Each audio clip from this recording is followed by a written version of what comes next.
Oke, makasih. Oke, ya sebelum saya ingin memperkenalkan dulu. Kami menjalankan bisnis ini, nama saya Ferdinand.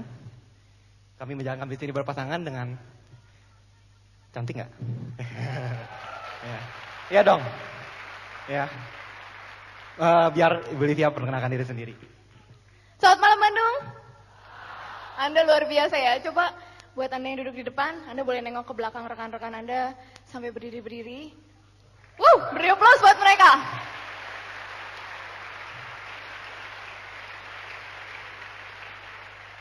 Kami berdua berjanji tidak akan membuat Anda menyesal meskipun Anda harus berdiri di sana.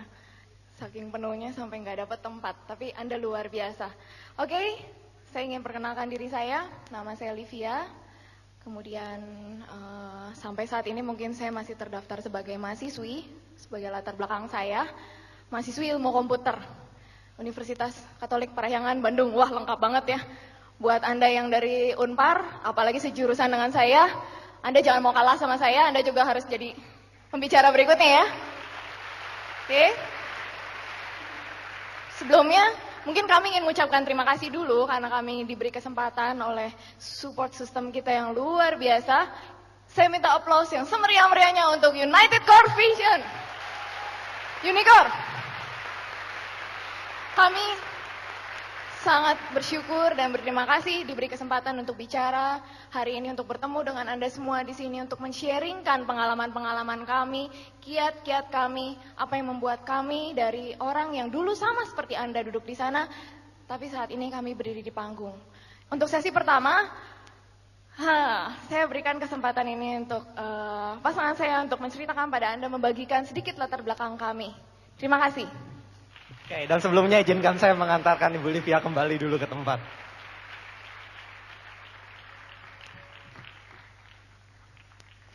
Oke. Saudara, di sesi ini saya ingin memperkenalkan, ya, siapa kami?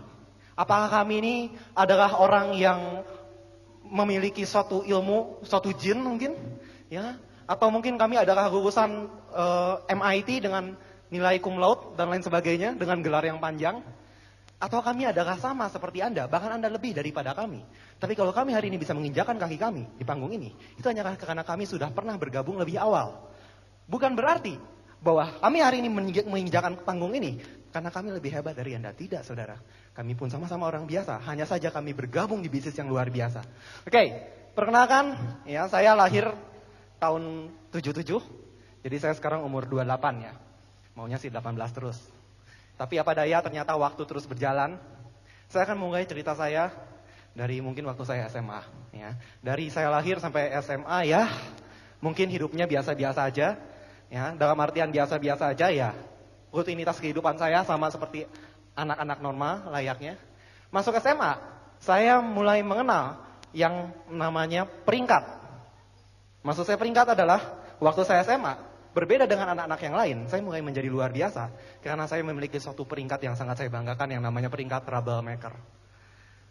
Entah kenapa guru-guru sangat mencintai saya, ya. Mereka senang sekali kalau saya datang, setiap pagi saya dipanggil harus datang, lapor ke kantor. Selain peringkat troublemaker, saya juga terkenal sebagai seorang seniman raport. Artinya saya nggak puas dengan raport yang warnanya cuma satu, hitam semua, nggak menarik. Akhirnya saya berusaha berkreasi bagaimana caranya supaya raport saya warna-warni. Jadi saya sekarang punya 2 warna. Ya, saya punya 4, 5, menarik sekali. Dan akhirnya, ya, karena prestasi yang luar biasa tadi, peringkat troublemaker, ya, saya sangat dicintai guru-guru, setiap pagi wajib lapor. Ya, kemudian raport saya begitu indahnya, berbeda dengan anak yang biasa. Akhirnya rapat guru memutuskan, Pak Ferdinand ini aset yang terlalu berharga untuk sekolah kita. Sayang kalau dilepas cepat-cepat. Ya, kalau orang lain 3 tahun, kita jadikan Ferdinand ini 4 tahun. Akhirnya di akhir tahun, ya, saya mendapat peringkat tambahan sebagai S10, siswa tidak naik.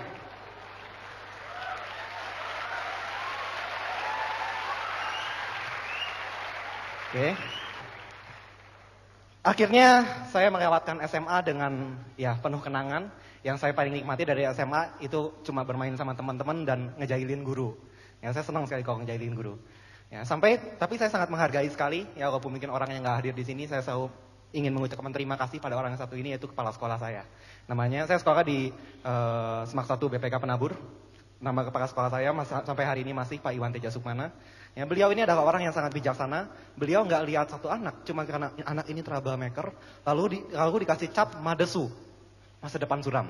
Saya mengalami dengan banyak guru seperti itu. Saya pernah punya satu buku, sayang saya nggak bawa hari ini, ya, di mana ditulis itu dicoret besar sekali dengan tinta merah dan ditulis, Ferdinand, kamu ini tidak punya masa depan, cap. Ya, sakit sekali lihat itu. Mungkin di situ saya mulai berpikir, aduh, ini kok guru sampai begini gitu. Harusnya kan saya dididik, tapi kok malah dihakimi seperti ini. Anda tidak punya masa depan lagi. Mungkin itu juga salah satu sebabnya kenapa akhirnya saya jadi nyaman dengan peringkat troublemaker saya. Tapi Pak Iwan ini berbeda. Ya, walaupun beliau suka marah kalau saya bikin aneh-aneh di sekolah, tapi beliau bisa memisahkan kapan harus marah dan kapan harus mendidik. Di tengah kenakalan saya, Pak Iwan masih bisa lihat, oh saya ini senang komputer. Makanya dia bilang, ya sebetulnya yang namanya anak nakal, ya itu bukan anak yang jahat. Anak yang nakal hanyalah anak yang kreativitasnya salah penyaluran, gitu katanya. Saya masih ingat sekali kata-kata beliau.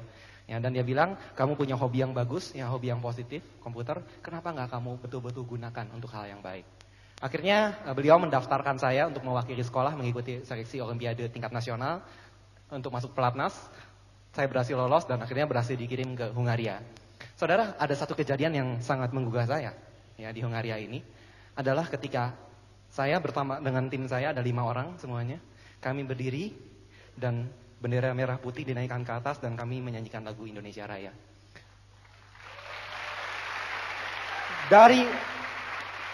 Dari SD, SMP, SMA, salah satu yang paling saya benci setiap hari Senin adalah saya harus bangun lebih pagi karena saya harus mengikuti upacara bendera.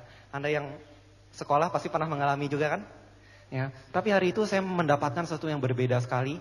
Saya betul-betul merasakan apa artinya diri kita, ya, apa artinya nilai dari suatu nasionalisme. Saya berada di satu negara yang jauh sekali, di mana rekan-rekan orang Indonesia saya ya hanya sekitar saya aja, banyak yang nggak bisa ngomong Indonesia pasti. Dan di situ waktu saya berdiri sebagai salah seorang wakil dan mendengarkan lagu nasional diperdengarkan. Saudara, saya nggak bisa melukiskan, tapi setiap kali saya cerita pun sampai sekarang saya masih merinding. Tahu nggak kenapa, saudara? Karena di situ tiba-tiba saya menyadari bahwa nilai dari hidup kita bukanlah apa yang kita berikan pada diri kita sendiri. Tapi nilai dari hidup kita adalah apa yang kita berikan untuk orang lain, untuk keluarga kita.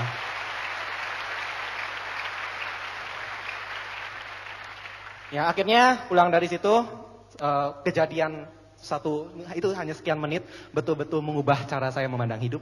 Saya kembali, ya, kemudian saya berpikir, ya sudah, saya nggak mau lagi jadi cuma sekedar anak nakal, saya nggak mau jadi lagi cuma sekedar anak yang menghabiskan waktu saya nggak untuk hal-hal yang sia-sia, saya nggak mau lagi jadi anak yang cuma bisa bikin pusing orang tua saya mau jadi anak yang bisa membanggakan orang tua saya. Makanya saya memutuskan mulai hari ini, ya, begitu saya lulus dari SMA, saya bilang saya ingin memiliki usaha sendiri.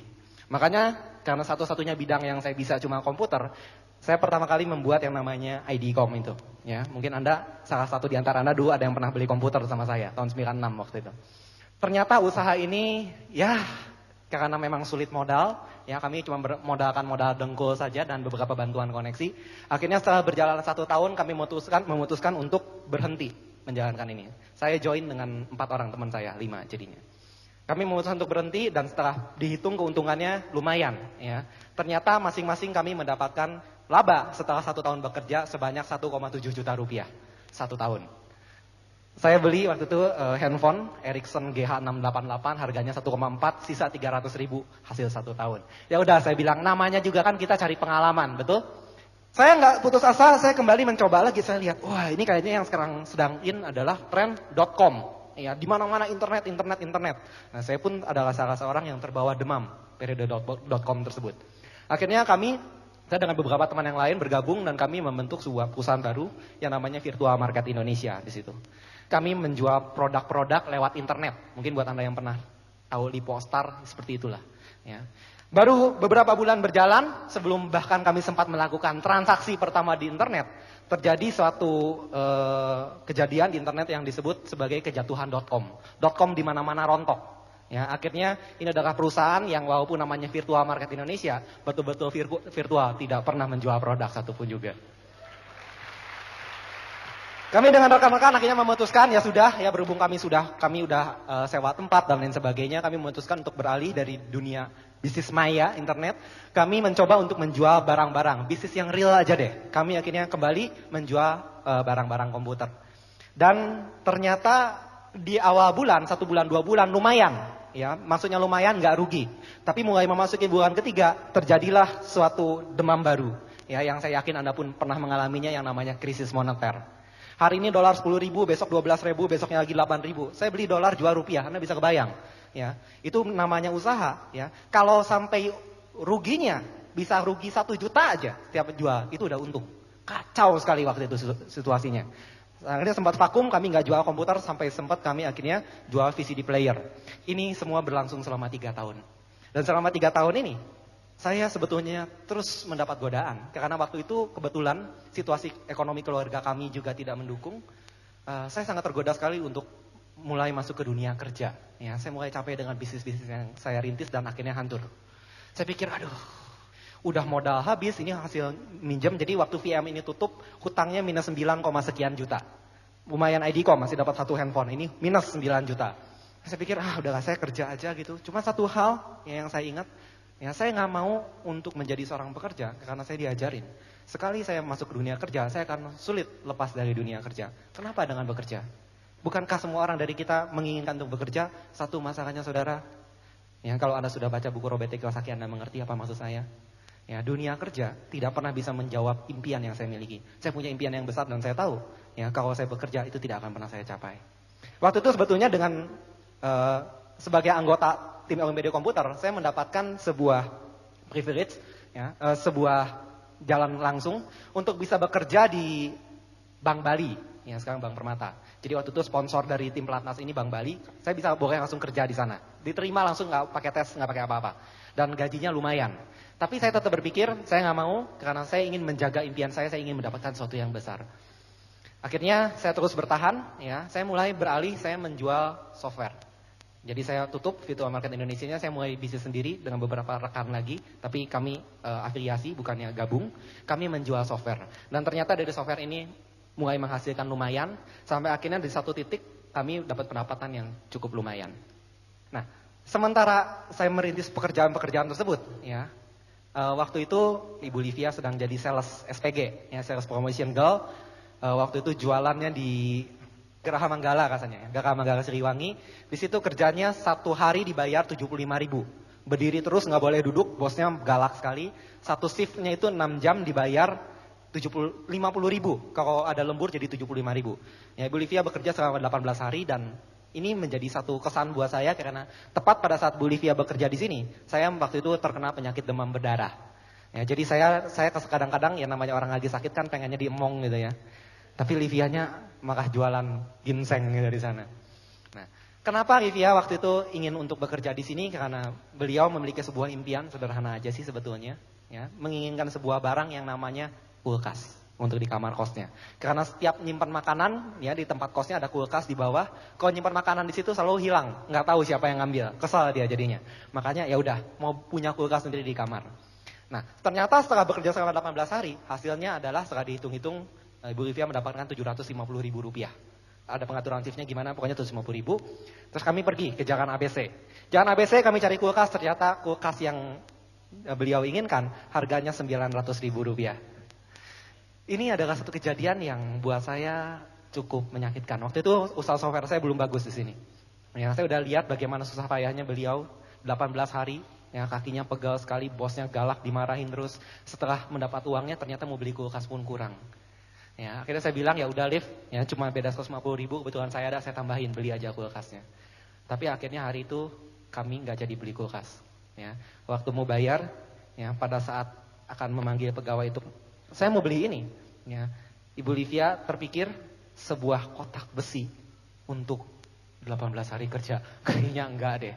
Akhirnya kami pulang, kami nggak jadi beli kulkas tersebut. Anda lihat waktu itu keadaan kami, ekonomi kami nggak cukup baik ya. Dan memang dari keluarga kami juga, kami untuk kuliah kami bayar sendiri. Ibu Livia berjuang untuk mendapatkan beasiswanya. Saya berjuang dengan pekerjaan-pekerjaan saya. Waktu itu satu kejadian, pada saat Krismon itu akhirnya kami cuma bisa bertahan dengan satu harinya cukup dengan Rp5.000 saja. Jadi saya kalau makan itu, saya makan sehari cuma 2 kali. Pagi-pagi saya makan mie kering. Saya pergi ke pasar, saya pilih yang mereknya nggak jelas lah. Saya juga udah lupa mereknya apa. Belinya diikat pakai tali rafia 5.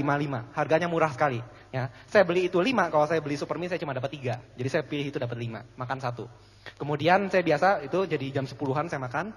Terus makan lagi nanti jam 5. Jadi siang sama malam itu dirapel. Ya, supaya lebih hemat. Saudara, itu adalah keadaan kami. Jadi kalau Anda bisa lihat, ya saya nggak tahu. Ya, saya nggak bisa bilang bahwa keadaan saya lebih buruk dari Anda. Mungkin ada keadaan yang lebih susah dari kami dulu. Tapi satu poin yang ingin saya tekankan, masa depan kita tidak tergantung dari masa lalu kita.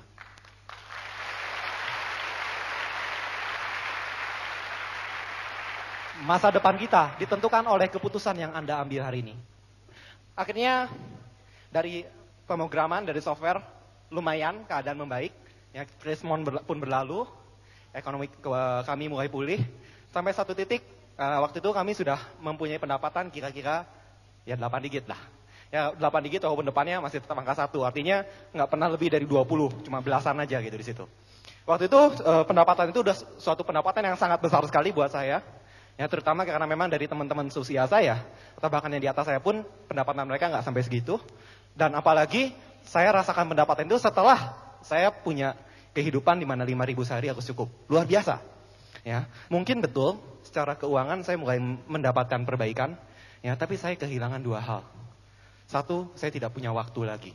Dan saya terbiasa untuk bekerja, ya malam-malam terus sampai pagi, sambung lagi besoknya. Saya kuat untuk nggak tidur sampai 3 hari, 3 malam.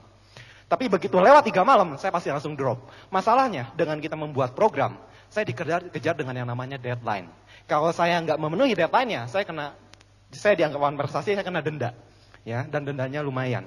Jadi saya harus mati-matian mengejar, kadang-kadang saya bisa sampai 4 malam atau 5 malam saya nggak tidur demi menyelesaikan proyek-proyek tersebut. Ya, dan saya masih simpan di rumah saya keyboard dengan kunci-kunci, ya, papan-papan kunci yang berlubang terkena asap rokok. Karena seringkali saya namanya kopi, apalagi ya minuman-minuman penambah stamina itu, saya coba semua nggak efek. Ya kalau udah ngantuk ya ngantuk, nggak tahan saya lewat dari 3 malam. Hanya satu-satunya yang bisa nahan itu cuma rokok. Ada olahraganya sedikit, ada kerjaan, ya. Tapi lama-lama nggak tahan juga. Ya lama-lama saya lagi ngetik sambil mikir, tahu-tahu saya udah nggak sadar, saya udah tidur. Saya biasanya bangun karena jari saya terbakar, gitu. Ya, itu terjadi berulang kali dan saya mulai menyadari bahwa mungkin uang saya miliki tapi bukan ini hidup yang saya inginkan. Ya sampai satu titik akhirnya betul saudara, Tuhan memberikan kesempatan pada Anda bukan secara langsung tapi lewat orang-orang. Dan seringkali orang-orang itu adalah orang-orang yang sudah Anda kenal lama, orang-orang yang ada di sekitar Anda. Ya, saya beruntung sekali, ya saya juga senang sekali hari ini sponsor kami, ya orang yang mengubah hidup kami dengan memberi jalan yang begitu luar biasa, ya Bapak Franciscus Severius Joko. Makasih Pak. Ya, sekarang saya bilangnya makasih, ya. Bapak Frans ini teman saya waktu kuliah. Ya, jadi teman sama-sama ikutan camping, kami pernah camping ke Tangkuban Perahu, pulangnya jalan, 2 hari saya nggak bisa jalan sesudahnya, ya kaki rasanya ceper-ceper gitu. Dan Pak Frans ini nawarin nama saya langsung ngomong, saya lagi punya penghasilan besar nih waktu itu. Jadi begitu Pak Frans ngomong, saya udah tahu, Pak Frans ikutan MLM, saya udah pernah ikut MLM, ya 12 tahun yang lalu. Saya mungkin nggak kena setan trauma, enggak, tapi kayaknya saya berpikir yang namanya MLM penghasilannya terlampau besar buat saya. Kenapa? Waktu itu saya aktif, 10 bulan namanya saya aktif di MLM tersebut. Dan ternyata setelah 10 bulan aktif, mati-matian saya ikuti segala sesuatunya. Saya mempunyai penghasilan sampai depannya 3. Oh sorry, 2. Ya, hampir 3, 2. Tapi bukan 2 juta. Ya, penghasilan saya yang terbesar adalah Rp28.750 per bulan. Jadi saudara, ya betul kata-kata Kak Luis, jangan pernah sampai trauma. Yang saya pikir waktu itu, penghasilannya MLM kecil deh. Saya enggak deh. Jadi begitu Pak Frans ngomong, saya bilang, waduh, saya pinter, saya nggak mau nolak, nggak enak sama teman nolak. Saya langsung ngomong, begitu Pak Frans mau mulai bicara, mulai kelihatan nih, ada bau-bau kalsium, pasti mau ngomong Tiansi. Saya cepet cut. Frans, tahu nggak? Ini proyek ini gue lagi ada proyek gini-gini kok. Wah ini bisa dapat gini-gini. Nggak berani ngomong dia. Ya trik saya gitu. Akhirnya sudah selama 3 minggu, ya 2 atau 3 minggu, saya tahu dia bergabung dengan MLM ini. Tapi saya nggak pernah memberi kesempatan pada beliau untuk menjelaskan pada saya. Saudara, saya adalah termasuk orang yang sombong. Ya, dan saya sangat bersyukur pada Tuhan, walaupun saya sombong, saya masih tetap diberikan jalan. Ya, seringkali ya begitu sombong Anda jadi kena, kalau kata Pak Luis, SMS. Sibuk, miskin, sombong juga gitu kan. Ya, tapi beruntung sekali walaupun begitu, saya diberi satu jalan. Suatu hari kami pulang dari saya jemput Ibu Livia dari kampus, dan di tengah perjalanan ada tulisan spanduk besar menarik perhatian, tulisannya es krim bakar. Nah, di situ saya bingung, es krim kok bisa dibakar ya? Bingung. Jadi pengen nyoba, akhirnya kami berhenti. Kami berhenti di situ karena makan es krim, jadi kami punya kesempatan ngobrol. Ya, selama beberapa waktu terakhir kami udah gak punya kesempatan ngobrol karena saya sangat sibuk dengan pekerjaan saya di software. Bu Livia sibuk dengan pameran-pameran dan kuliahnya. Ya, tapi di situ kami ngobrol dan di situ Ibu Livia mulai curhat. Ya, kayaknya kalau di kampus tuh nggak enak. Nah, di situ saya bilang ya sudah. Ya, Liv, kalau gitu lebih baik kamu ikut MLM aja. Karena dari pengalaman saya dulu ikut MLM, saya tahu persis. Ya, walaupun yang saya tahu dulu uangnya kecil, tapi pengembangan dirinya luar biasa. Ya, saya merasa sangat bersyukur sekali saya dulu ikut perusahaan tersebut, buat saya itu adalah universitas bisnis saya. Ya, dan di situ saya ingat, nanti kamu bisa dapat percaya diri, kamu akan mendapatkan pengembangan diri yang luar biasa. Ikut aja. Akhirnya pulang ke rumah, Ibu Livia telepon sama Pak Frans, ya datang ke sini saya mau join. Ya, Anda pernah dapat orang yang nggak Anda apa-apain atau join sendiri? Ada? Itulah bisnis ini saudara. Ada yang ada gimana pun juga orang yang nggak mau join juga, ada yang nggak diapa-apain join juga. Ya, itulah keindahan bisnis ini. Intinya jalani saja. Anda pasti ketemu dengan orang-orang tersebut. Oke, dan akhirnya setelah bergabung, saya temenin Ibu Livia untuk presentasi pertama kali. Ya, ke seorang teman saya. Saya nggak ngerti sama sekali tentang marketing plan-nya, tapi saya tentang bisnisnya, tapi saya tahu produknya bagus karena saya tahu dari kesaksian Pak Frans sendiri. Pak Frans punya neneknya waktu itu udah ya ada sedikit kencing manis, lalu matanya udah rabun. Jadi saya tahu persis kalau dulu saya ke rumahnya, itu nonton TV itu harus jaraknya televisinya bisa disentuh baru dia bisa lihat. Saya ke rumahnya saya kaget. Itu neneknya sekarang nonton televisi, itu nggak di depan televisi tapi duduk di sofa, santai begitu. Nah, saya pikir ini lagi tidur ya, enggak lagi nonton. Ya waktu filmnya lucu dia ketawa gitu.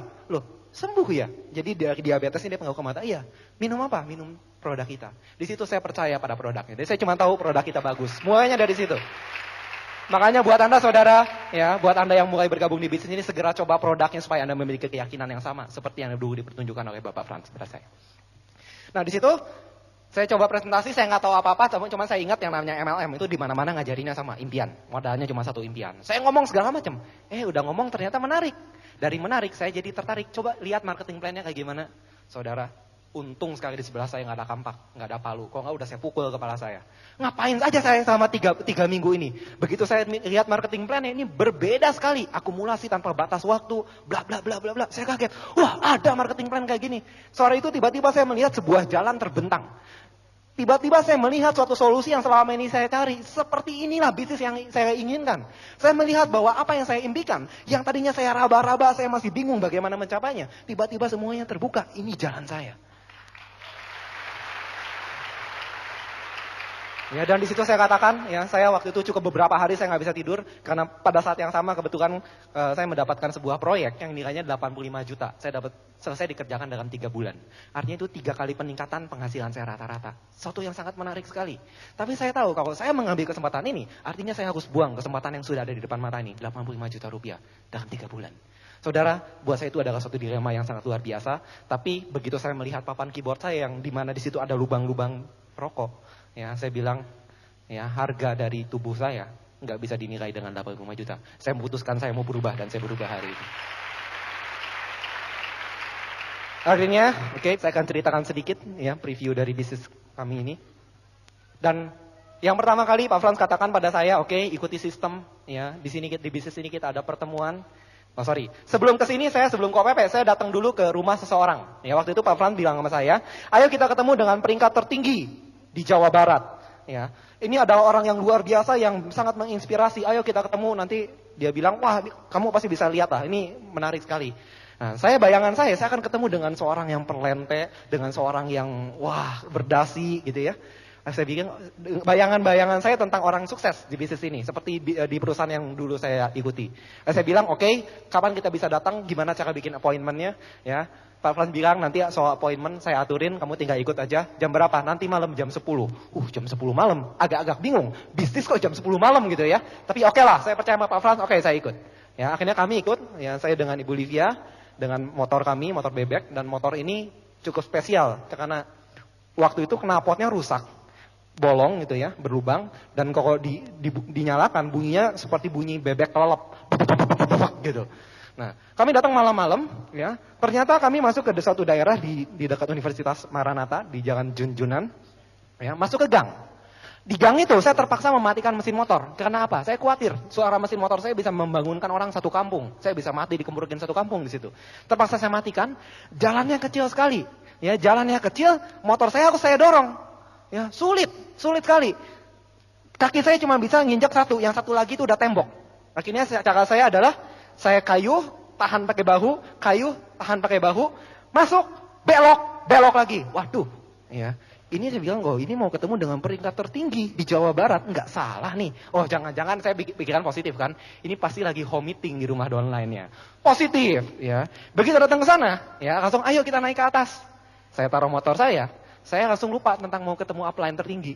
Yang saya ingat adalah, waduh ini motor saya nggak ada kuncinya. Jadi pertanyaan pertama, akhirnya saya ketemu dengan orang tersebut. Pertanyaan saya yang pertama adalah, sorry, Anda punya gembok nggak? Saya pinjam gembok. Ya, kami cari-cari gembok nggak ada. Akhirnya solusinya motor itu bisa dimasukkan ke dalam ruang tamunya. Itu adalah sebuah tempat kos-kosan. Saya naik sampai ke lantai 2. Ya, di lantai 2 orang tersebut bilang, oke masuk aja dulu, saya mau mandi dulu. Ya, saya masuk ke ruangan tersebut, sebuah kamar berukuran 3 kali 3 meter. Ya, dan di situ ada agak-agak aneh, ada beberapa produk, ya, kamarnya kecil, sumpek, tapi banyak gambar BMW-nya. Saya pikir ini orang sales BMW kali ya.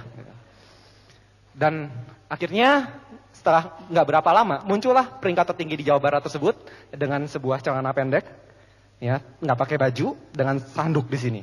Peringkat tertinggi di Jawa Barat, jeng. Ya, Anda tahu orangnya siapa? Bapak Louis Tendehan.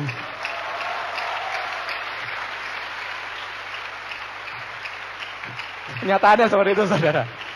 Dan saudara, ya, saya bilang oke lah, ya. Akhirnya saya dengerin, saya pengen coba. Ini ngomong apa sih? Wah, ngomongnya luar biasa. Bla bla bla bla bla. Ini bisnis yang sangat besar sekali. Anda kebayang ya, bisnis yang sangat besar sekali. Begitu dilihat, mau tanya apa tentang bisnis? Tanya aja, ya.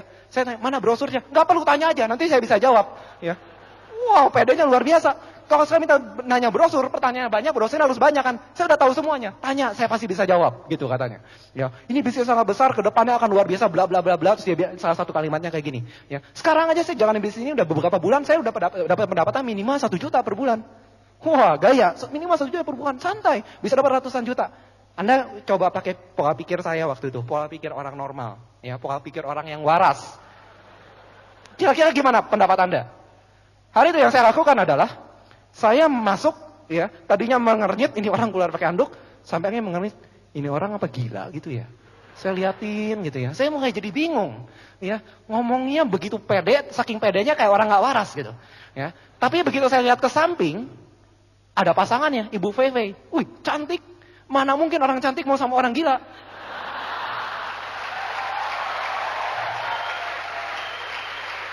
Akhirnya saya pikir, oh, kalau gitu ini nggak gila, berarti ada sesuatu yang saya nggak tahu. Ada sesuatu yang aneh di sini, ya sesuatu yang nggak wajar. Saya mulai mengendus ada sesuatu yang misterius. Ya akhirnya saya bilang oke, ya besok nanti ada pertemuan ikuti aja. Saya bilang oke, saya nurut sama Pak Frans, dibawa kemana saya akan ikut. Saya ketemu lagi sama Pak Louis, kali ini tidak dengan handuk tapi dengan jas yang begitu rapi. Ya. Nah saudara, kami akhirnya memutuskan untuk menjalankan bisnisnya. Dan sekali lagi, ya, Anda sangat beruntung sekali sekarang Anda punya support system United Coefficient dengan segala macam kelengkapan alat bantunya. Dulu, generasi-generasi awal di bisnis ini menjalankan dengan alat bantu yang serba kekurangan. Gimana caranya? Ya, kami nggak bisa bahasa Mandarin. Ya, Livia bisa bicara tapi baca nggak bisa.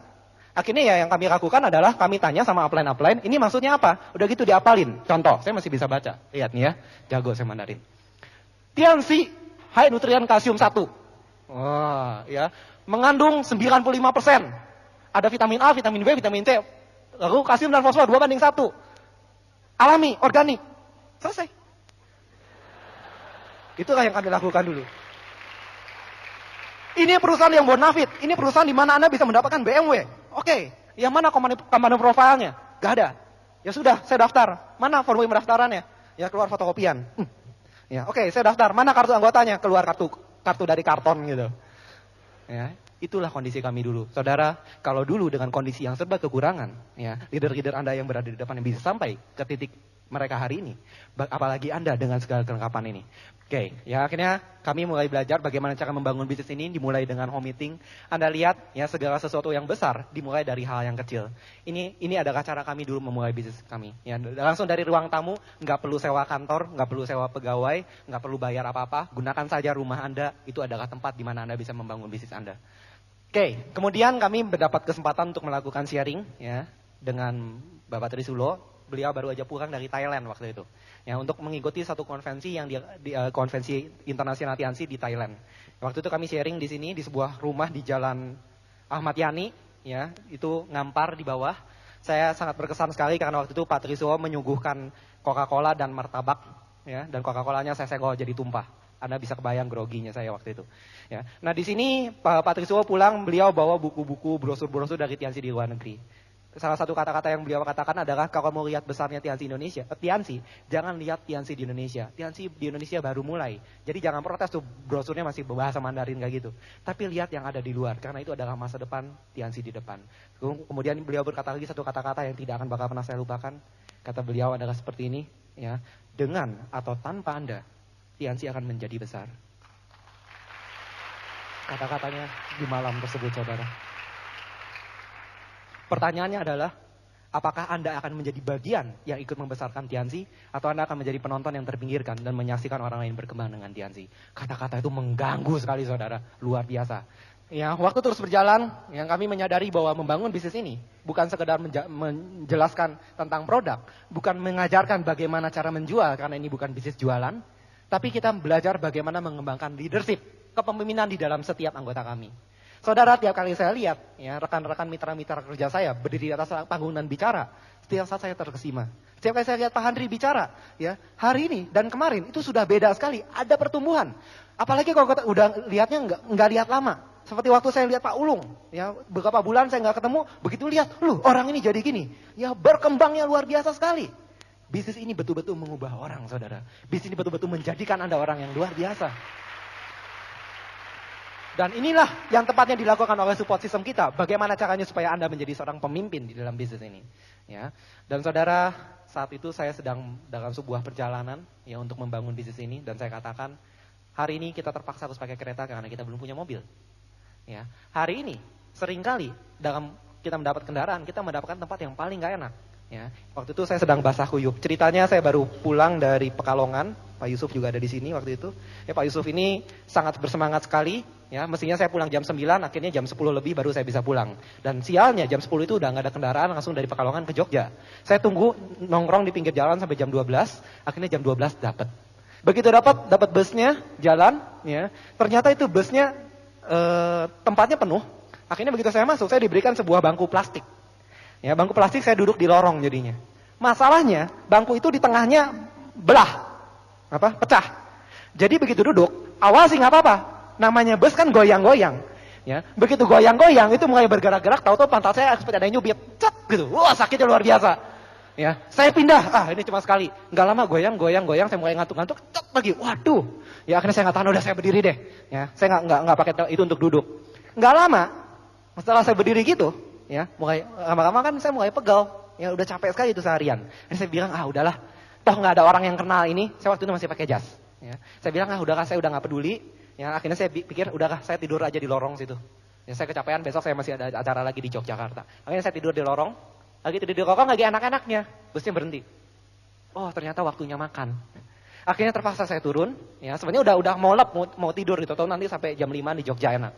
Ternyata, ya, sampai di sana, begitu makan, hujan turun besar. Begitu masuk kembali, ya itu semua orang kan sepatunya basah, itu lorongnya penuh dengan lumpur. Hari itu sampai Yogyakarta saya terpaksa cuma bisa begini. Itu yang pertama, saudara. Yang kedua, sama juga kasusnya dari Pekalongan ke Yogyakarta juga. Wah, ini Pekalongan bermasalah, Pak Yusuf mana ya, tolong jawab Pak. Ya. Nah, yang kedua ini adalah Sekali lagi terlambat pulang lagi, nggak dapat kendaraan lagi. Akhirnya selama menunggu, akhirnya saya memutuskan untuk mengambil bus ke Semarang dulu. Ya, ingat pengalaman kejepit dulu kemarin. Udah saya bilang kalau Semarang ya dulu lah, daripada saya nggak dapat tempat duduk. Sampai ke Semarang, ternyata busnya nggak masuk ke terminal, turunnya di pinggir jalan, di tengah jalan. Ya, dan begitu turun, sekali lagi ini saya nggak ngerti, kayaknya saya bermusuhan dengan air. Begitu saya turun, pertama kali saya menginjak seumur hidup saya, menginjakkan kaki di kota Semarang, yang menyambut saya adalah genangan air setinggi ini. Bless, sepatu saya model seperti ini. Bless, itu dengan lengkap dengan jas, basah. Ya, hujannya besar sekali. Saya waktu itu bawa jas saya dengan satu tas bekas laptop. Ya, saya lari ke terminal sambil nyasar-nyasar, bingung juga, gelap sekali di situ. Sampai ke terminal 15 menit kemudian dalam keadaan basah kuyup. Akhirnya saya masuk ke sebuah ruangan, saya makan dulu. Ya, terus saya nanya, oke, dari sini saya mau ke Yogyakarta. Ada kendaraan ke Yogyakarta? Jawabannya adalah, waduh, sekarang udah nggak ada yang jalan. Nanti ada lagi jam 5, mati deh. Ya, waktu itu kira-kira sekitar jam 1, jam 2-an ya, saya lupa jam pastinya. Ya, mati deh, nggak ada kendaraan. Tunggu aja di sini, nanti jam 5 ada yang jalan lagi. Ya, akhirnya saya makan, saya keluarin kamera foto saya, dan ini saya foto. Maksudnya buat apa? Saya ingin menunjukkan pada Anda, ini adalah harga yang harus dibayar. Dan ini adalah bukti. Saya ingin berkata pada Anda, pada saat Anda mengalami kesulitan, ya, yang harus Anda lakukan bukanlah Anda menundukkan kepala dan mengeluh. Yang harus Anda lakukan adalah Anda cari kamera, kalau Anda nggak punya, pinjam sama siapa saja, potret diri Anda. Karena satu hari nanti dalam waktu yang sangat singkat, Anda akan berdiri di panggung ini dengan foto Anda dalam keadaan susah. Di sana Anda berkata, ini adalah harga yang saya bayar. Ya, Anda bayangkan saudara. Pertemuan pertama di Yogyakarta, itu yang datang 9 orang. 5 diantaranya dari Bandung, ya, ada beberapa tim kami, 2 tuan rumah, 2 undangan. Dan dari 2 orang undangan tersebut, 1 pun gak ada yang join. Itu adalah OPP pertama. OPP kedua, datang lagi, waktu itu agak lumayan, kalau nggak salah sekitar 3 atau 4 orang, dan dari mereka yang datang, cuma 1 yang bergabung. Tapi dari kondisi seperti itu, hari ini Yogyakarta adalah sebuah kota yang penuh sekali dengan Tiansi. Saudara, ini menunjukkan bahwa bisnis ini betul-betul nyata, bisnis ini betul-betul berjalan, saudara.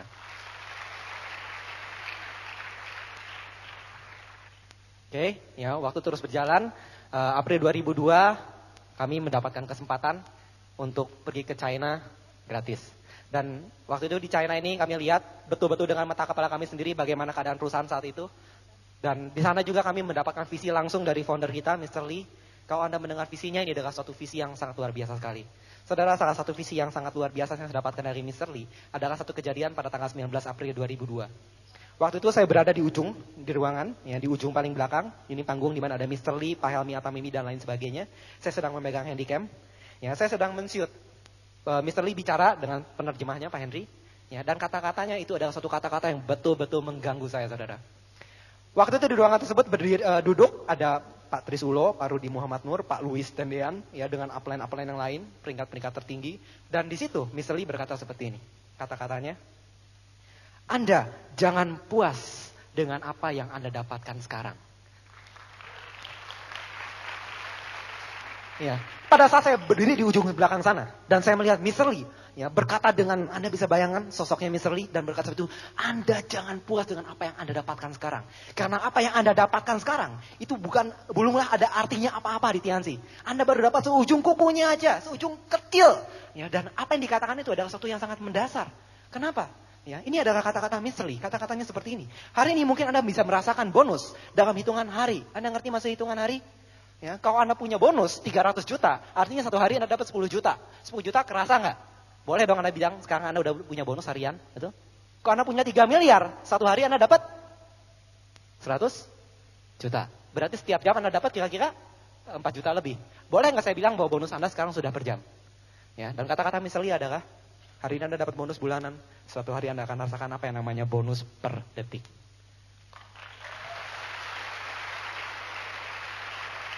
Saudara, kalau Anda perhatikan, mungkin hari ini yang Anda lihat adalah orang-orang yang muda. Tapi Anda bisa lihat juga, yang duduk di barisan depan ini, juga bukan cuma anak muda. Salah satunya, misalkan saya contohnya, Pak Franky. Dr. Randus Franky Lianto, MSc MBA, Master of Science, Master of Business Administration. Dua-duanya dari ITB, cum laude.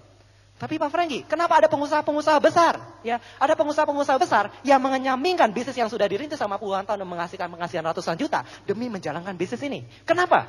Jawabannya satu, saudara. Karena apa yang dikatakan Mr. Lee itu adalah sesuatu yang nyata. Karena apa yang bisa Anda dapatkan di bisnis ini adalah sesuatu yang begitu besar yang bahkan mungkin tidak pernah Anda bisa bayangkan.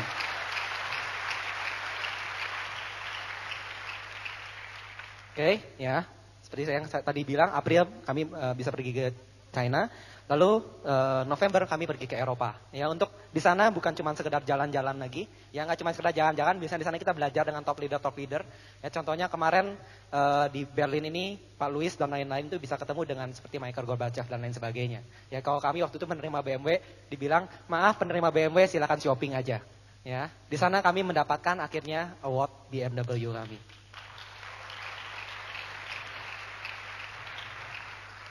Saudara, ya, mungkin buat Anda, ada sebagian dari Anda yang ada di ruangan ini, mungkin di garasi Anda terparkir mobil-mobil yang jauh lebih mahal dari ini dalam jumlah yang jauh lebih banyak. Ya, walaupun mungkin juga buat Anda, bagi sebagian dari Anda mau nabung seumur hidup pun mobil ini tidak akan pernah terbeli, latar belakang kita berbeda-beda, nggak masalah saudara. Tapi saya mau bilang, bahwa benda yang satu ini, ya BMW ini, bukanlah sekedar cuma sebuah benda, mobil mewah yang bisa Anda kendarai, yang makan bensinnya Pertamax, bukan cuma itu.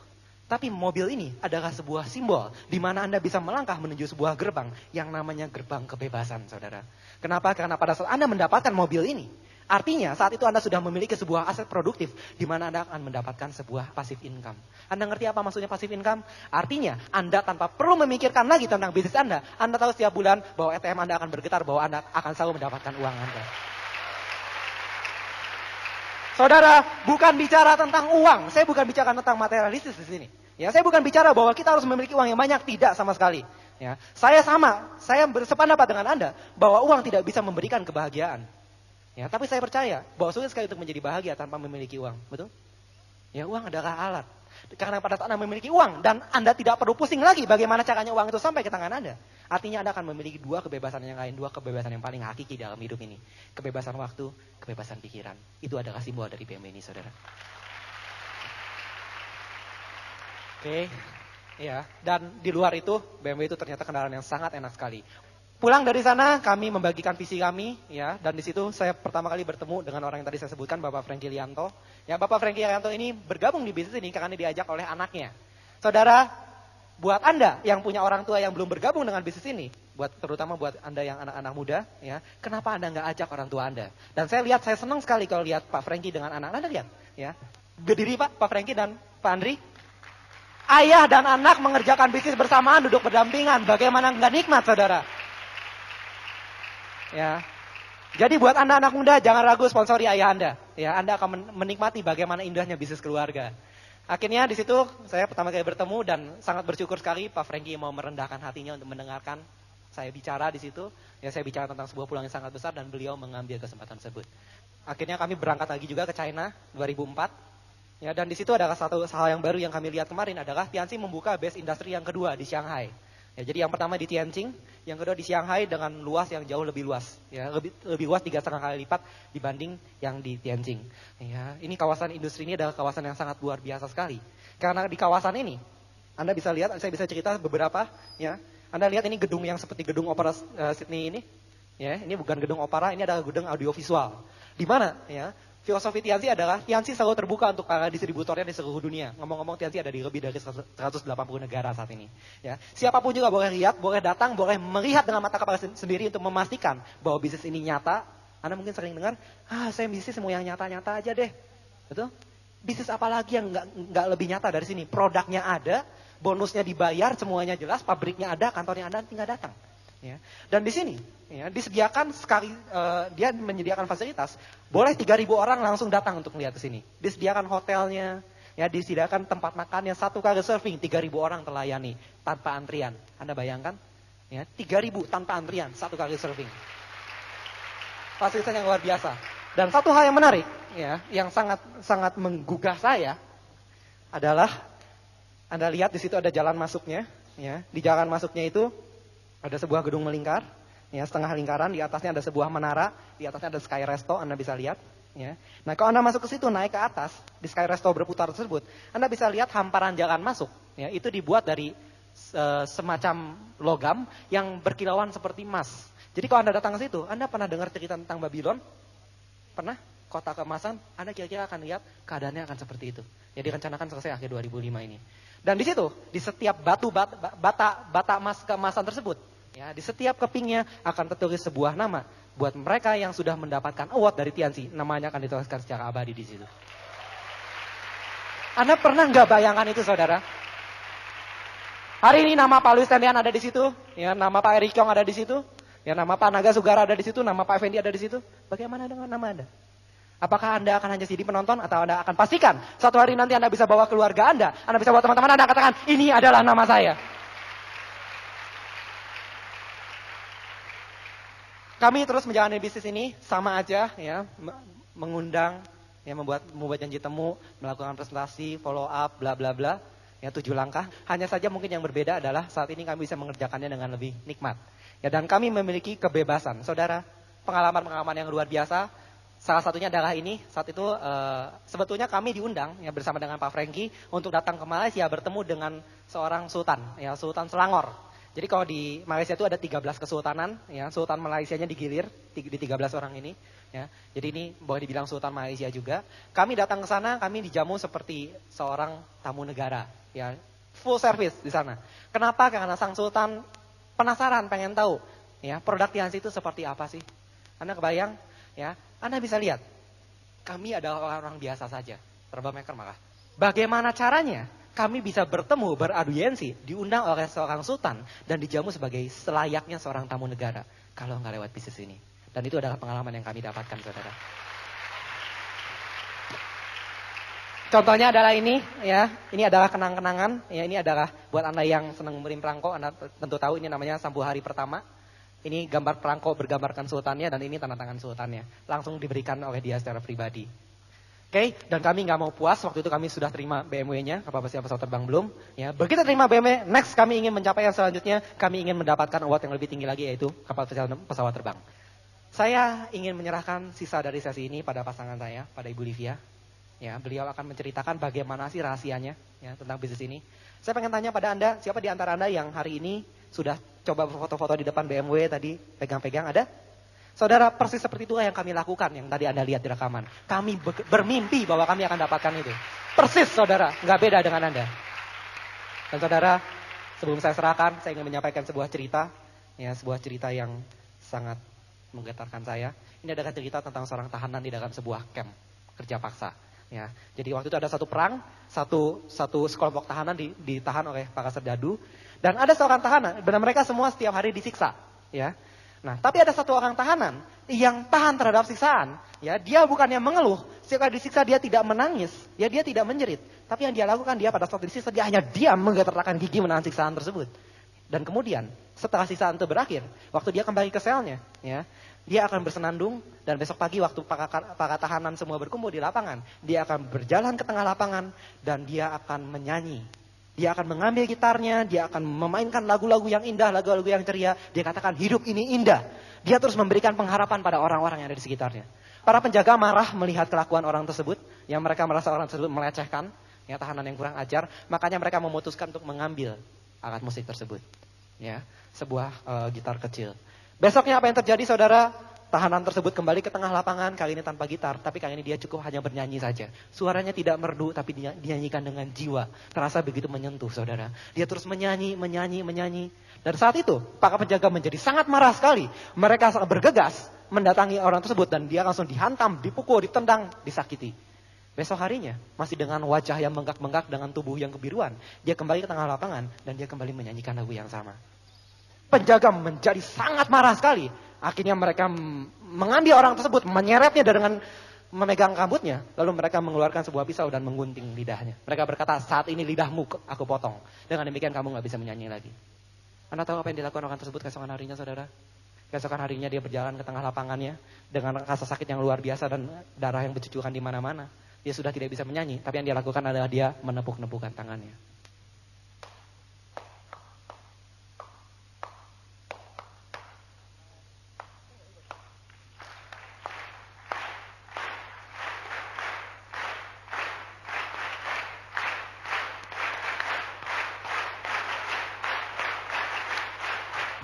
Tepat seperti itu, saudara. Itu yang terjadi di kamp tahanan tersebut. Dan Anda tahu, para penjaga begitu marahnya, para penjaga begitu tersinggung. Mereka serentak berlari ke arah tahanan tersebut. Ya, dan mereka mengeluarkan sebilah pedang dan mereka menebas kedua tangan itu putus. Akhirnya teman-temannya menolong tahanan tersebut yang telah kehilangan kedua belah tangannya. Ya, tapi pada saat terseret, orang tersebut masih tersenyum. Dalam kesakitan dia masih tetap tersenyum. Ya, dia diobati oleh teman-temannya. Anda tahu apa yang terjadi keesokan harinya, saudara? Keesokan harinya, kita melihat pemandangan para penjaga terpaku di sekeliling lapangan. Ya, mereka memandang ke tengah lapangan dengan mulut terbuka, dengan penuh kekaguman.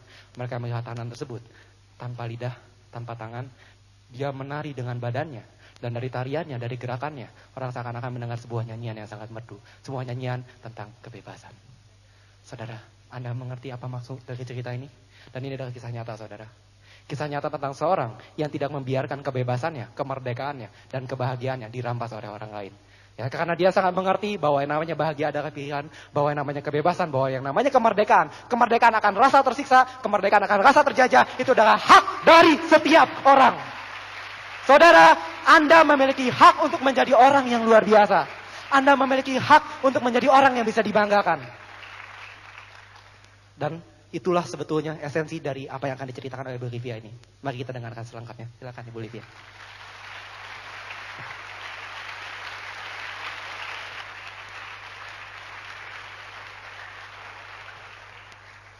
Oke. Seperti apa yang dikatakan Pak Ferdinand, saya akan membagikan rahasianya buat Anda dan saya berjanji rahasia itu sebenarnya Anda juga punya. Oke, saya lanjutkan sedikit dari cerita yang ini. Banyak orang nanya sama saya, gimana Liv rasanya? Perempuan masih muda naik ke panggung internasional disaksikan oleh ribuan orang dan dari ratusan negara. Yang saya katakan pada mereka, terus terang, wah saya nggak bisa cerita. Saya nggak bisa katakan.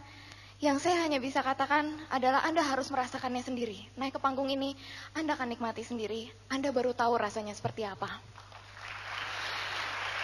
Saudara, yang ada di pikiran saya saat itu adalah, saya tahu mama saya duduk di pojok kiri atas. Pikiran saya terpusat, betapa saya bangga pada mama saya. Dan betapa saya senang sekali saya hadir saat itu. Yang lebih membahagiakan saya melihat rekan-rekan saya, orang-orang yang saya tahu sekali dulu ketika sebelum di bisnis ini mereka seperti apa, mereka berjuangnya mati-matian seperti apa, mereka jatuh, mereka bangun, mereka ditolak, mereka menangis, mereka berdarah, mereka sakit, dan mereka bangkit lagi, dan akhirnya mereka berdiri di panggung menerima penghargaan BMW-nya mereka masing-masing. Kita bisa sukses sama-sama di bisnis ini, saudara. Anda nggak hanya sukses sendirian. Yang namanya direktur, nggak ada kursi direktur itu diduduki 2 orang kan? Betul, sempitan, bisa-bisa kursinya roboh. Tapi di bisnis ini, panggung ini muat untuk berapapun orangnya. Dulu ketika saya naik ke atas panggung BMW kami, itu 100 orang, 105 orang tepatnya. Itu aja saya udah bingung, gimana caranya nanti berikutnya ya? Saya pikir berikutnya nggak akan semuanya naik ke panggung. Ternyata saudara, 260 orang berikutnya yang menerima BMW tetap naik ke atas panggung mereka. Dan mereka menerima BMW mereka, disaksikan oleh ribuan orang dari seluruh dunia.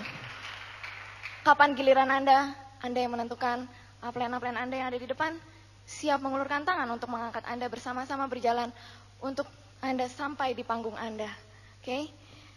Saya kembali ke yang tadi, untuk mama saya pergi ke sana, beliau harus meluangkan waktunya, karena mama saya juga, mama saya ini wanita yang luar biasa, mama saya ini nggak bisa diam. Mama saya orang yang penuh aktivitas, dan temannya itu banyak sekali di mana-mana dan selalu sibuk. Tapi sibuknya karena beliau ingin, karena beliau memilih untuk itu. Tapi untuk datang ke acara di Malaysia kemarin, mama tanpa ragu-ragu, saya sempat kasih surprise waktu itu.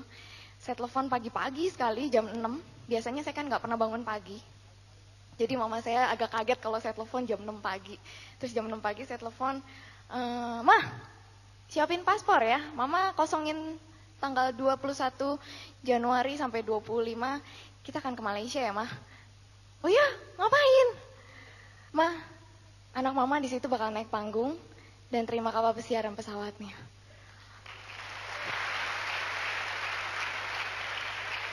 Mama saya waktu itu diam, tapi saya tahu mama saya itu senang sekali dan mama diamnya sesaat, kemudian mama langsung ketawa-ketawa senang.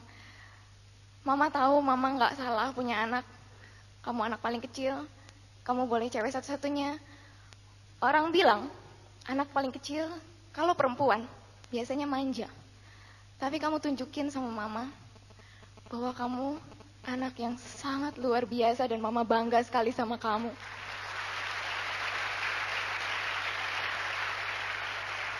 Saudara, Kenapa saya bisa begitu tersentuh mendengar kata-kata beliau seperti itu? Izinkan saya cerita sedikit flashback ke belakang. Kalau tadi Pak Ferdinand udah cerita tentang latar belakang beliau, saya nggak cerita panjang-panjang tentang latar belakang saya. Saya cuma mau cerita, alasan apa sih yang bikin saya bisa seperti ini? Yang membuat saya menarik Pak Ferdinand, ayo, nggak pernah bisa berhenti, jangan putus asa, kita akan jalan terus di bisnis ini. Saudara, saya nggak tahu dengan Anda. Dulu, saya waktu sejak lahir, saya hidup serba cukup. Saya ingat, saya nggak lama tinggal di satu rumah, kemudian kita pindah ke rumah yang besar ya. Rumahnya luas sekali, ada 3 taman di dalam rumah itu. Dan saya senang sekali bermain di sana. Tapi waktu itu saya masih kecil, kelas 1 SD. Tiba-tiba, saya nggak ngerti gimana, saya nggak ngerti kenapa. Tiba-tiba waktu itu orang tua saya begitu sibuk membereskan barang-barang. Semua barang-barang dikemas-kemas, masukin ke koper, masukin ke dus. Mama nggak bilang apa-apa, papa apa lagi. Papa saya udah jarang ada di rumah, waktu itu di Jakarta terus. Kita bingung. Saya punya 2 koko, 2 kakak saya, kita bertiga kebingungan. Tapi akhirnya ya udah kita ikutin, terus kita pergi, kita naik mobil itu ke Jakarta. Ternyata kita pindah. Dalam 1 hari, saya nggak tahu sebabnya apa, saya nggak tahu kenapa, kita harus tinggalkan rumah kita yang begitu nyaman, itu pindah ke Jakarta. Dan kami harus menempati rumah yang setiap tahun harus kebanjiran. Setiap tahun mama papa saya harus mengungsikan kami bertiga, kemudian mereka berdua bekerja keras ngangkutin barang-barang. Ternyata usaha papa waktu itu bangkrut, kami nggak bisa punya pembantu, boro-boro bayar pembantu. Rumah pun dari punya disita, akhirnya kita ngontrak. Saudara, saya mulai besar, saya melihat kehidupan keluarga saya yang tadinya begitu harmonis rasanya. Setiap hari kita makan siang sama-sama, kita makan malam sama-sama, satu keluarga duduk satu meja. Mulai di tahun-tahun itu, saya seperti masuk dalam sebuah neraka. Pernahkah Anda pernah merasakan, saya nggak tahu, setiap kali pulang ke rumah, Anda rasanya nggak mau ada di rumah. Setiap hari yang saya dengar, mama papa saya berantem terus, berantem, lempar-lemparan. Awalnya saya masih tenang. Saya masih punya 2 koko yang nemenin saya. Waktu demi waktu berjalan. Kedua koko saya sekolah di luar, sekolah di Malang. Saya tinggal sendiri di rumah. Dan saya harus sendirian masuk ke dalam kamar setiap kali orang tua saya berantem dan lempar-lemparan piring. Anda tahu kenapa, saudara? Saya mungkin masih kecil waktu itu. Tapi saya ngerti masalahnya akhirnya. Masalahnya karena uang. Karena uang keluarga kami. Dari yang harmonis. Menjadi begitu hancur-hancuran. Dan buat saya, luka itu terus ada. Saya tahu rasanya sakit, saudara. Saya tahu rasanya berada di bawah. Saya bahkan tahu melihat papa mama saya setiap hari dikejar-kejar para penagih utang. Sampai ngumpet di dalam rumah, gak berani angkat telepon. Mereka hanya berani diam di kamar dan semua telepon, siapapun yang mengetuk pintu, mereka ketakutan setengah mati sampai gemetar. Dan saya harus terima itu, saya telan, saya tetap harus sekolah. Tapi saudara, satu hal yang saya ingat terus di dalam pikiran saya dan hati saya. Uang memang bukan segala-galanya. Uang bisa menghidupi, tapi tanpa uang, kita juga bisa hancur. Dan waktu berjalan terus, akhirnya saya mulai besar, karena terlalu sering berantem, karena terlalu stres, akhirnya papa saya jatuh sakit. Papa saya sakit stroke. Dulu karena saya terlalu sering kena marah, karena saya terlalu stres di rumah, papa saya marah-marah terus karena darah tinggi. Ketika papa jatuh sakit, Anda tahu apa yang paling menyakitkan hati saya? Karena sekilas muncul di dalam pikiran saya. Untung papa sakit sekarang, papa gak bisa marah-marah lagi. Sekilas pikiran itu muncul, sekilas itu juga saya menunjuk pada diri saya. Kamu anak yang durhaka. Dan itu sangat menyakitkan. Saya bawa duka itu sampai saya kuliah. Saya nggak pernah bisa lupa bahwa di pikiran saya pernah berpikir begitu tentang papa saya.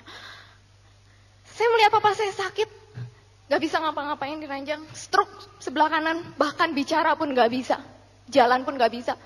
Dokter bilang, jangan harap bisa jalan. Hidup pun udah bagus. Operasinya harus membuka belahan tengkorak di sebelah kirinya dan bekas jahitannya kelihatan sekali. Dan setiap saya melihat bekas jahitannya, Rasanya saya merasakan setiap inci jahitan itu menjahit tempurungnya. Dan saya ingat terus dalam pikiran saya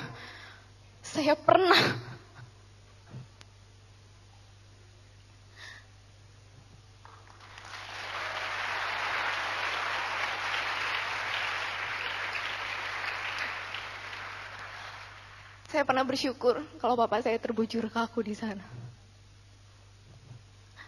Makin saya besar, saya baru sadar, saudara. Papa saya mati-matian stres seperti itu. Itu untuk kami, anak-anaknya. Saya masih kecil, saya nggak ngerti. Begitu besar saya sadar, cuman kehidupan memang terlalu menyakitkan. Sampai akhirnya papa saya dari matanya yang begitu bersemangat. Ketika tidur, sinarnya mulai hilang. Sampai akhirnya saya nemenin papa saya. Saya berusaha membayar. Saya berusaha menghapus sedikit dosa saya. Dengan saya menemani beliau, saya suapin makanan, saya bikinin sayur, saya masakin buat beliau, saya temenin. Sampai akhirnya saya bisa temenin dia setiap hari untuk beliau belajar membaca. Saya temenin beliau baca. Ada gambarnya kuda. Saya bilang, "Pak, kuda. Kuda." Papa saya senang sekali saya temenin. Sampai akhirnya sinar mata itu yang tadinya redup mulai bersinar dan mulai bersinar lagi. Sampai akhirnya papa saya udah mulai bisa berjalan lagi berkat mama yang luar biasa juga yang setiap hari membawa papa saya untuk diterapi, dan terapi. Sampai terakhir kali saya nggak bisa bawa papa saya hadir di sini mendengarkan saya. Tapi saya bawa gambar ini. Ini adalah foto terakhir di mana muka beliau begitu cerah. Ini dalam kondisi beliau masih stroke dan divonis. Dan beliau bisa bertahan. Karena saya menemani beliau. Itu kata mama. Setiap kali saya lihat foto ini,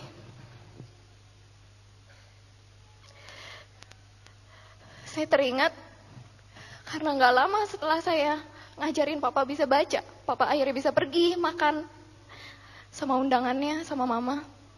Pulang dari sini gak lama, papa saya meninggal.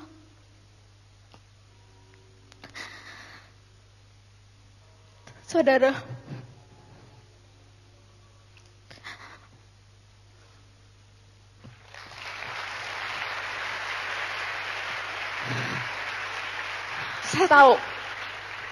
saya tahu saudara, saya nggak bisa berbuat apa-apa lagi buat papa. Beliau udah dikremasi, beliau udah kembali jadi abu. Saya tinggal punya mama. Saya hanya berjanji satu hal pada diri saya. Apapun yang terjadi, bagaimanapun yang harus saya hadapi, saya harus secepatnya membahagiakan beliau. Saya harus melepaskan beliau dari segala macam kesakitannya, dari semua luka-luka lamanya. Saya mungkin gak bisa lakukan banyak, saudara. Kasih ibu bisa sepanjang masa, tapi kasih anak, berapa lama waktu saya yang saya bisa berikan untuk membahagiakan beliau? Saya gak tahu. Yang saya tahu, setiap pagi saya bangun, saya masih bisa bernafas. Itu artinya Tuhan masih kasih saya kesempatan untuk satu hari lagi berusaha untuk membahagiakan mama saya yang satu ini. Saudara, saya percaya semua di Anda di ruangan ini percaya sama Tuhan, bukan? Anda punya Tuhan, bukan? Saya katakan tadi satu hal, rahasia yang saya miliki. Mulai dari Anda yang duduk di pojok sana, Bapak Ibu, Anda yang duduk di bawah sana, mungkin Anda susah melihat saya. Anda yang duduk di sana di belakang, Anda yang berdiri, Anda yang duduk sebelah kiri, di atas, di bawah, semua dari Anda yang ada di ruangan ini, gak ada satupun yang rahasia yang saya punya yang Anda gak punya. Kalau Anda percaya sama Tuhan, Anda tahu hal terbesar di dunia ini yang bisa, kekuatan terbesar di dunia ini, Anda tahu itu apa? Cinta. Dengan cinta, Anda bisa menghancurkan, memang. Cinta, Anda juga bisa membangun. Dan maksud Tuhan memberikan kita semua hati yang memiliki cinta kasih adalah untuk kita bisa membangun sesama kita, saudara. Bukan cinta yang untuk menghancurkan, tapi tujuan utama cinta itu diberikan pada Anda, pribadi demi pribadi. Saya nggak tahu dimanapun Anda punya itu. Cinta itulah yang membuat Anda berani punya impian. Jangan pernah sekalipun Anda kekang cinta Anda. Jangan pernah sekalipun karena ketakutan, karena trauma, sakit hati, karena apapun juga yang Anda alami dalam hidup ini, sedikit demi sedikit mematikan cinta dalam hati Anda.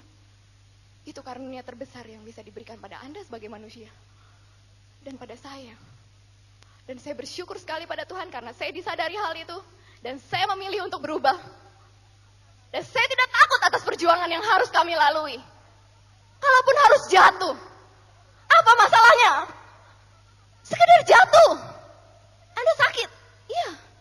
Tapi Anda boleh tanya pada semua orang yang ada di depan. Semua leader-leader Anda yang duduk di depan sini. Pak Louis, pernahkah Anda merasakan sakit dalam hidup Anda? Pernah. Pak Erik? Pernah. Ibu Sela? Pak Naga? Pak Effendi? Pak Andri? Pak Ferdinand, saya tahu sekali perjuangannya. Pak Fuyung? Pak Frans? Pak Ulung? Kami semua pernah melalui sakit itu, saudara. Sakit yang mungkin sekarang Anda alami. Sakit yang mungkin dulu pernah Anda alami. Sama seperti kami. Saya hanya ingin katakan satu hal. Sakit itu sebenarnya anugerah juga. Kalau Anda tidak pernah merasakan sakit, Anda tidak pernah merasakan artinya sehat, betul? Kalau Anda tidak pernah merasakan sedih, bagaimana Anda bisa tahu Anda sedang bahagia? Saya bicara pada orang-orang yang sedang berjuang di bisnis ini dan kemudian mati-matian ditolak lagi. Anda membangun jaringan, kemudian jaringan Anda hancur lagi untuk kesekian kalinya. Dan Anda mulai putus asa. Anda hadir di ruangan ini. Saya bicara pada Anda, saudara. Keputusasaan Anda. Kalau Anda berhasil kalahkan, Anda akan menggantikan tempat kami di depan. Karena apa yang kami rasakan, apa yang Anda rasakan, sama apa yang Anda alami. Kami pernah alami. Hanya kami pernah alami. Dan saat ini, saya begitu bebas untuk menentukan pilihan. Kami begitu bebas untuk mengerjakan apapun juga. Kami membawa keluarga kami kemanapun kami mau, itu bebas. Apa maksud pertemuan ini diadakan, saudara? Dan saya bicara di depan Anda. Hari ini, saya ingin ingatkan pada Anda. Jangan pernah kubur rasa cinta Anda. Jangan pernah kubur impian Anda. Karena itu mungkin adalah impian orang-orang yang paling Anda sayangi. Dan begitu Anda miliki impian itu, miliki keyakinannya, Anda berjuang dan berjuang, jangan pernah menyerah. Karena kami ada di belakang Anda. Kami siap mensupport Anda.